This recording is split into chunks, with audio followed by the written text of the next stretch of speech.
Assalamualaikum, selamat datang di Tunes Private Course Channel.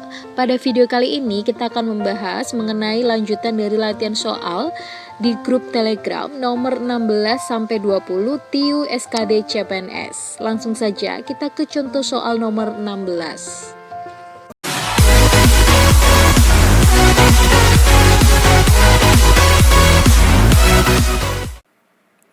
Sebuah mesin dapat memotong sejenis kayu dalam 6 menit, dan seorang tukang kayu dengan menggunakan gergaji tangan dapat melakukan pekerjaan tersebut dalam 18 menit.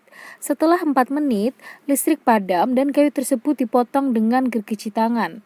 Berapa menit yang diperlukan tukang kayu untuk menyelesaikan pemotongan kayu tersebut? Nah, diketahui di soal untuk memotong sebuah kayu, mesin membutuhkan waktu 6 menit. Sedangkan gergaji tangan membutuhkan waktu 18 menit. Sebelum listrik padam, selama 4 menit, kayu tersebut dipotong menggunakan mesin. Ya, untuk mengetahui berapa bagian kayu yang sudah dipotong menggunakan mesin, kita tinggal membaginya saja. Jadi 4 menit, selama 4 menit, dibagi dengan waktu yang dibutuhkan mesin tersebut untuk memotong kayu. Waktu totalnya kan 6 menit, jadi 4/6 menit itu adalah 4/6 bagian yang telah terpotong oleh mesin ya. 4/6 bisa kita sederhanakan menjadi 2/3. Jadi yang sudah dipotong adalah 2/3 bagian. Berarti sisanya itu nanti ketika listrik padam, kayu tersebut harus dipotong dengan menggunakan gergaji tangan. Berapa sisa yang harus dilanjutkan dengan gergaji tangan? Kita tinggal mengurangi saja ya. 1 bagian utuh dikurangi 2/3 bagian sama dengan 1/3 bagian ya. Jadi 1/3 bagian kayu inilah yang akan dilanjutkan menggunakan gergaji tangan. Berapa menit waktu yang dibutuhkan untuk memotong 1/3 bagian ini? Kita tinggal langsung mengalihkan 1/3 bagian dikali waktu yang dibutuhkan gergaji saat memotong kayu tersebut adalah 18 menit. Nah, berarti 1/3 kali 18, 18 bagi 3 yaitu 6. 6 menit, berarti jawabannya adalah yang B. Nomor 17. Perbandingan uang suci dan murni adalah 3/7. Jika uang murni 210.000, maka berapakah selisih uang keduanya? Nah, untuk mengerjakan soal perbandingan tipe ini kita harus ingat ya bahwa kuncinya adalah perbandingan yang ditanya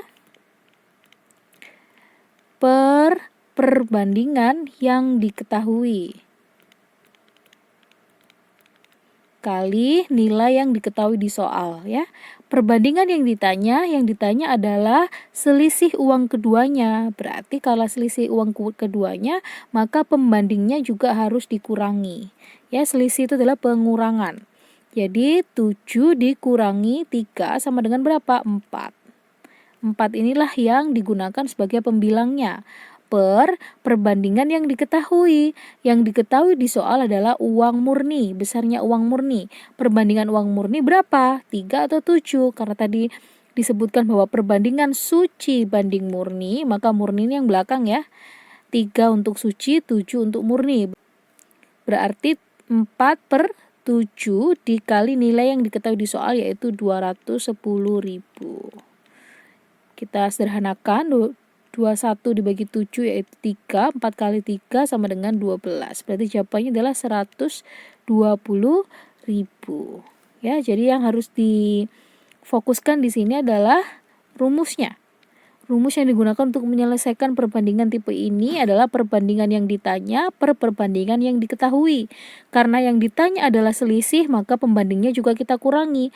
Per perbandingan yang diketahui adalah uang murni. Uang murni adalah pembandingnya tuh 7. 4/7 kali 210.000 sama dengan 120.000.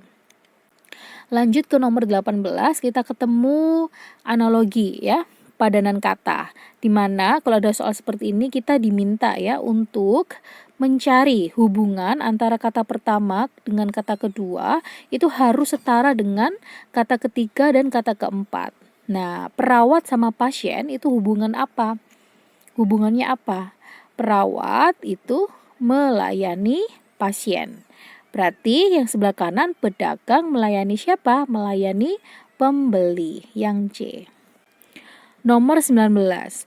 Jarak Yogyakarta Klaten di peta adalah 6 cm. Skala yang dipergunakan di peta itu adalah 1:700.000.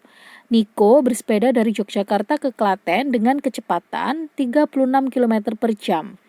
Bila Niko berangkat pada pukul 6, pukul berapakah Niko tiba di Klaten? Nah, langkah pertama kita harus mencari dulu ya, jarak sebenarnya antara Jogja dan Klaten itu berapa. Caranya bagaimana? Ingat segitiga rumus. JP ya, S, JS. Nah, JP adalah jarak peta, S adalah skala, JS adalah jarak sebenarnya. Karena yang ditanya di soal adalah jarak sebenarnya, maka rumusnya adalah JP-nya di atas, S-nya di bawah. Berarti ini pembagian ya. JP dibagi S. Jarak pada peta adalah 6 cm. Skalanya adalah 1:700.000.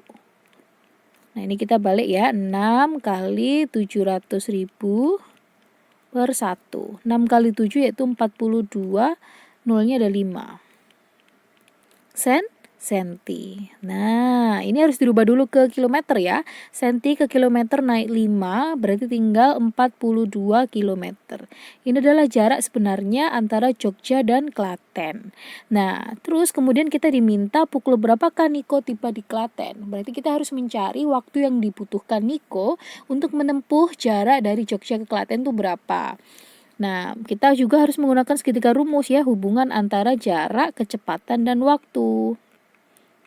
J, K, W.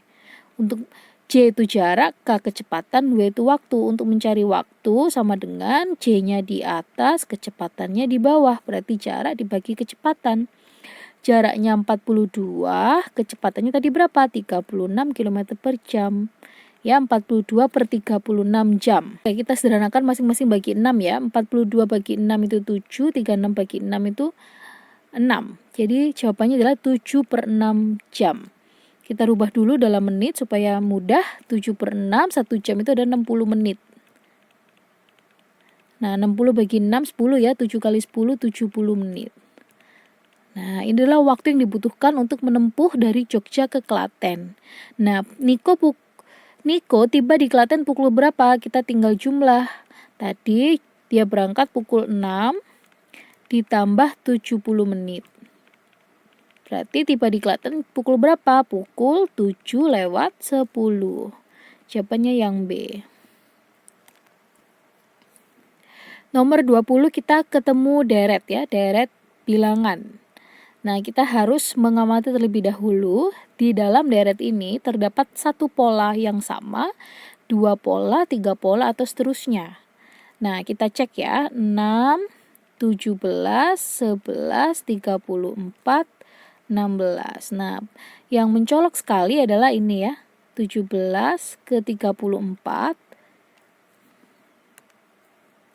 Itu adalah hasil perkalian 2. Ini kali 2. Nah, 6 ke 11 itu plus 5. 11 ke 16 itu plus 5. Berarti ini ke sana, itu juga harus kali 2 ya. 34 kali 2 yaitu 68. Yang ini plus 5 lagi. 16 plus 5 sama dengan 21. Berarti jawabannya adalah 68/21. Yang C.